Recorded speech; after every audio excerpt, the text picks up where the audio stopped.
దట్టమైన అరణ్యాలు మహామునుల స్థావరాలు, పసిడి పంట క్షేత్రాలు పంచలోహ ఖనిజాలు. దట్టమైన అరణ్యాలు మహామునుల స్థావరాలు, పసిడి పంట క్షేత్రాలు పంచలోహ ఖనిజాలు. నిజముగను రత్న గర్భవే ఓయమ్మ నీవు, జయము జయము భరతమాత, జయము నీకు జగన్మాత. ఈ జగాన సాటి ఎవ్వరే ఓయమ్మ నీకు.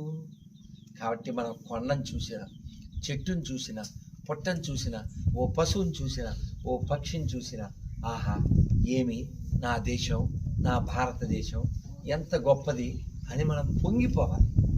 ఆ పొంగు మనలో రాకపోతే మనం నిజమైనటువంటి హిందువులం కాదు, నిజమైన భారతీయులం కాదు, నిజమైనటువంటి మనుషులం కాదు. పొంగిపోవాలి. ఎక్కడ చూసినా భగవంతుణ్ణి కింద, అది సినిమాలోనే చాలా విలువైనటువంటి మాట. కొండల్లో తొండలు పట్టుకు తినే మీరెక్కడ, ప్రతి కొండలో దైవాన్ని చూసే మీరెక్కడ. కాబట్టి